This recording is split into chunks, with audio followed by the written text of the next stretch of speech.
बच्चों, आज हम भूगोल पढ़ेंगे। भूगोल में हमारे पाठ का नाम है पृथ्वी के प्रमुख परिमंडल। परिमंडल का मतलब है कि जो पृथ्वी पर जो पाया जाता है उसकी जो अलग अलग समूह बने हुए हैं उनका परिमंडल कहलाएगा। वो प्रमुख कौन कौन से हैं वो हम यहाँ पे पढ़ें। तो हमारा एक तो है भूमंडल। भूमंडल को जो है हम स्थल मंडल भी कहते हैं। थोड़ा सा कहीं कहीं इस पर स्थल मंडल लिखा हुआ है, कहीं भूमंडल लिखा हुआ है, तो दो नाम से जाना जाता है, भूमंडल या स्थल मंडल। भूमंडल में क्या क्या चीज़ें हैं? भूमंडल में अगर देखें तो हमारा ये यहाँ से देखें, जो पृथ्वी का ठोस भाग जिस पर हम रहते हैं उसे भूमंडल कहा जाता है। फिर उसके बाद दूसरा जो प्रमुख परिमंडल है वो दूसरा है हमारे पास वायुमंडल।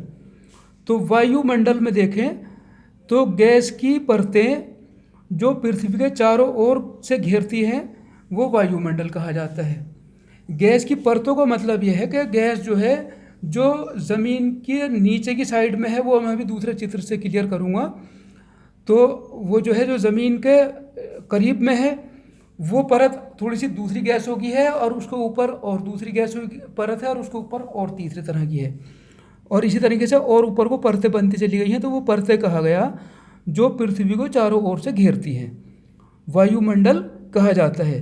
तो उसमें कौन कौन सी गैसें हो सकती हैं? जैसे ऑक्सीजन है, नाइट्रोजन है, कार्बन डाइऑक्साइड है, या और अन्य गैसें भी उसमें हो सकती हैं।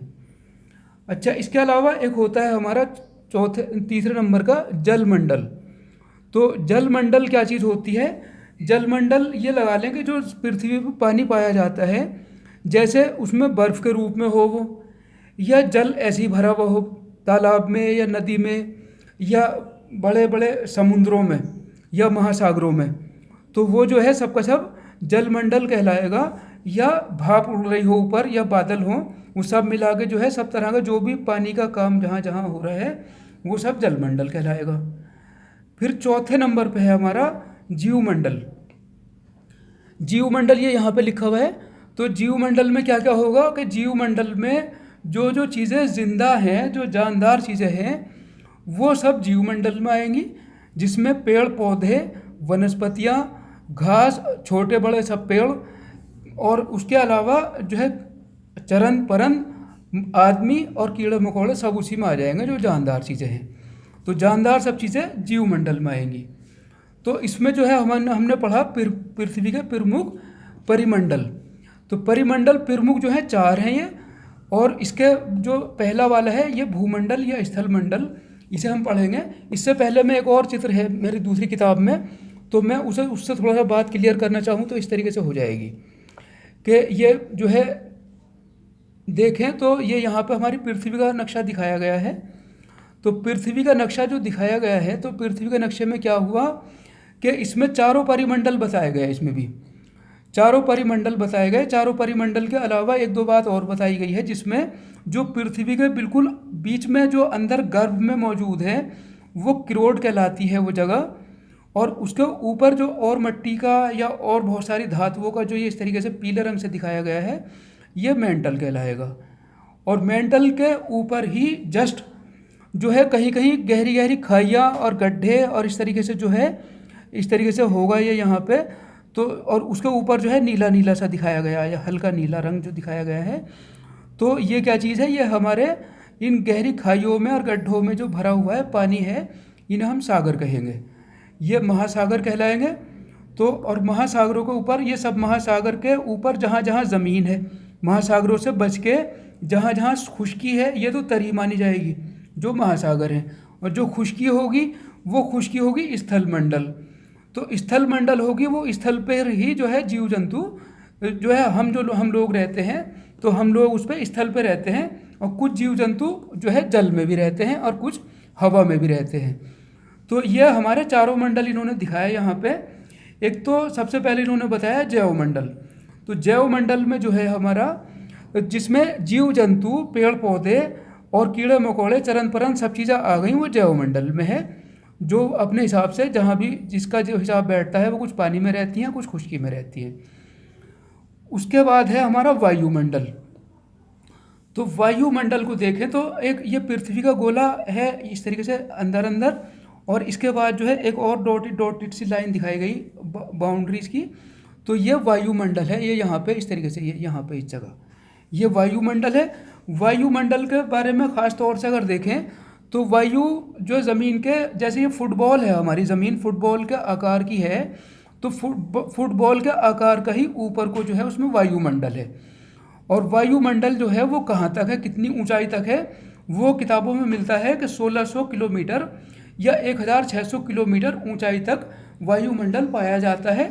और उसमें जो है घनत्व के हिसाब से देखें तो जो पृथ्वी के ज़्यादा करीब होगा उसमें ज़्यादा भारीपन होगा, और जितना ऊपर को वो जो है वायुमंडल जाएगा उतना ही वो हल्का होता चला जाएगा।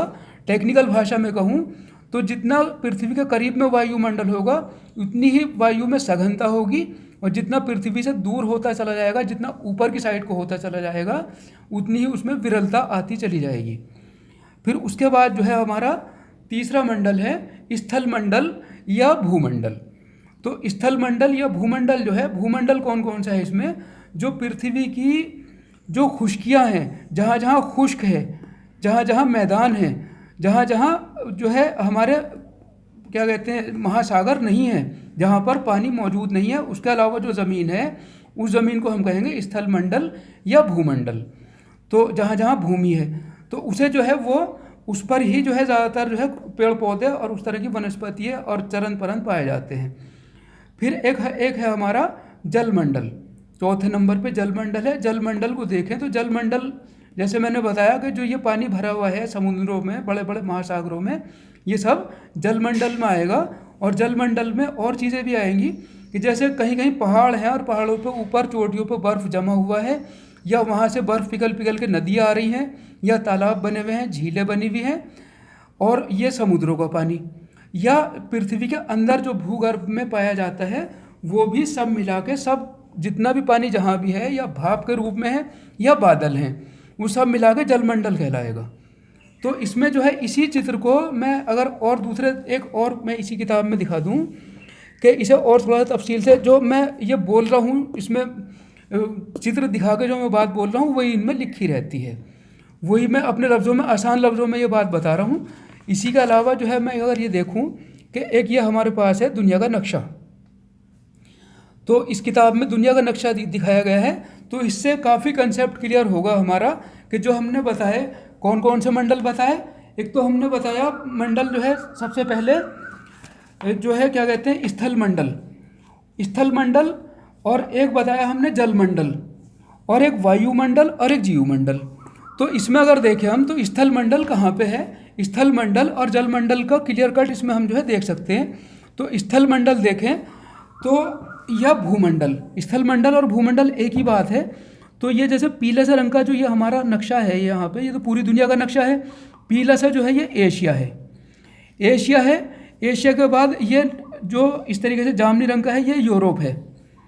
इसके बाद ये यहाँ पे इस तरीके से जो दिखाया गया गुलाबी से रंग का, ये है हमारा उत्तरी अमेरिका, और ये पीले से रंग का फिर इधर पे है दक्षिणी अमेरिका, और हरे रंग का जो इस तरीके से ये दिखाया गया है ये है अफ्रीका, और अफ्रीका के अलावा एक ऑस्ट्रेलिया।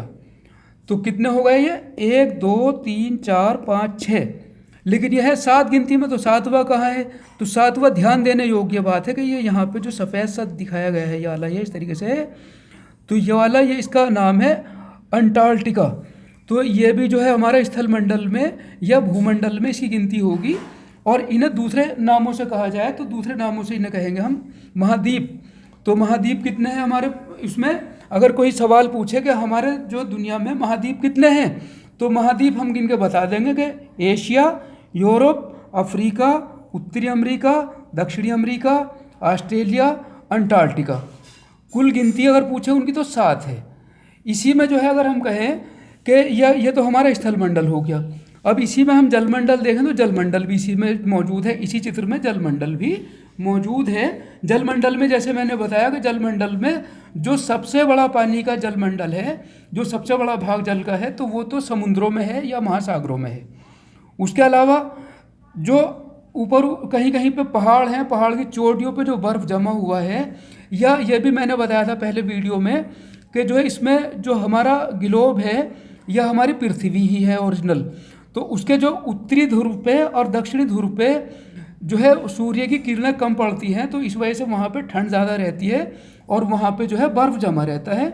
तो वो बर्फ़ भी, और ये इधर का दक्षिणी ध्रुव का बर्फ़ भी और उत्तरी ध्रुव का बर्फ़ भी, और जो पहाड़ियों की ऊंची चोटियों पे बर्फ़ जमा है वो, और जो नदियों में पानी बह रहा है वो, या तालाबों और झीलों में पानी बह रहा है वो, और जो सारा का सारा जो अंदर भूगर्भ में है, जो अंदर बोरिंग करके पानी निकाल लेते हैं वो पानी भी, और सारा सागरों का पानी भी। तो सारा का सारा जो ये पानी का जो है जो जल है, ये सारा जलमंडल कहलाएगा। तो जलमंडल में जो ख़ास तौर से देखें तो ज़्यादा, सबसे ज़्यादा जो है वो 100 अगर है पानी 100%, तो 100% में 97.5% तो जो है सागरों में ही है, और 2.5% जो जल है वो हमारा बर्फ़ के रूप में है, या जो है जो नदियों के या भूगर्भ में। तो वो जो है हम इस तरीके से देखें तो मोटा मोटा अगर देखें जो 97.5% है, जिन्हें हम महासागर कहेंगे या जलमंडल का खास भाग कहेंगे, उसे 97.5%, 100 में 97.5, तो 100 में 97.5 महासागर हैं। कौन कौन से महासागर हैं? तो एक तो है हमारा प्रशांत महासागर, जो उत्तरी अमेरिका और दक्षिणी अमेरिका के पश्चिम भाग में है, और एक है हमारा अटलांटिक महासागर। तो अटलांटिक महासागर ये यहाँ पे इस जगह पे है, ये लिखा हुआ हमारा अटलांटिक महासागर। तो ये उत्तरी अमेरिका और दक्षिणी अमेरिका के पूर्व में और यूरोप और अफ्रीका के पश्चिम में है, ये इनके दोनों के बीच में है यहाँ पे। इसके बाद कौन सा महासागर है? इसके बाद है हमारा महासागर, एक है हिंद महासागर। हिंद महासागर का हम नाम इस तरीके से भी याद रख सकते हैं, जो हिंदुस्तान के नीचे को है, ये हिंदुस्तान का नक्शा है हमारा, तो हिंदुस्तान के नीचे जो है वो हिंद महासागर है। हिंद महासागर के अलावा और कौन सा सागर है? तो एक सागर है हमारा आर्कटिक महासागर, जो उत्तरी ध्रुव में है, और एक है हमारा दक्षिणी महासागर, जो दक्षिणी ध्रुव पे है। तो ये कितने सागर हो गए हमारे ये कुल मिला के? 1 2 3 4 5, 5 महासागर हैं और 7 महाद्वीप हैं, इस तरीके से जो कि ने हम। तो इसमें इधर फिर प्रशांत महासागर लिखा, यहाँ भी प्रशांत महासागर लिखा। तो प्रशांत महासागर एक ही है। इसे अगर दुनिया के नक्शे को हम यूँ करके गोल करेंगे, जैसे ग्लोब की तरह कर लें, तो ये उधर से पलट के दोबारा से लिखा हुआ उधर दिख गया हमें।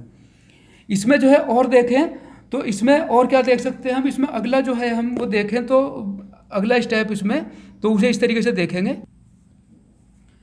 इसमें जो चित्र में और एक बात ध्यान देने योग्य बात है कि इसमें जो एक तो ज़्यादा हमारा दिखाया है जलमंडल और एक दिखाया है स्थल मंडल। तो जलमंडल और स्थल मंडल में जो है मेन तो यही है। तो जो हमने 4 मंडल पढ़े हैं, उन 4 मंडल में से प्रमुख तो ज़्यादा जो मेन है वो यही हैं दोनों। इसमें ख़ास बात यह है कि जलमंडल जो है हमारा, पूरी दुनिया अगर ये 100% है, तो 100% में से, या इसे एक मान लें, तो एक के अगर हम जो है 3 भाग कर लें, जैसे हम करें आसान लफ्ज़ों में कह दूं कि एक जो है, एक किसी रोटी के हम 3 भाग कर लें, तो उसके 3 भागों में से 2 भाग जो होंगे और 1 भाग होगा। तो 1 भाग के बराबर तो होगा हमारा जो ये हमारे क्या कहते हैं जो महाद्वीप हैं, यानी कि 1/3 महाद्वीप हैं। 1/3 जगह तो महाद्वीपों में घिर रही है, और 2/3 जगह जो बची वो 2/3 हमारे जो है समुद्र कहें या महाद्वीप कहें, तो इसे जो है 2/3 इसमें है। और इसी में जो है थोड़ा सा जो 1/3 की बात है कि 1/3 जो है कितनी जगह घिरी, तो 1/3 का अगर हम अंदाज़ा लगावें, तो 1/3 का अंदाज़ा लगाने के लिए एक मेरे पास इस तरीके से इन्होंने किताब में बनाया है, वो मैं दिखा दूँ कि किताब में इस तरीके से एक चित्र है, तो इसे इन्होंने बताया है। तो इसे बहुत ध्यान से देखेंगे तो थोड़ा सा कंसेप्ट क्लियर होगा।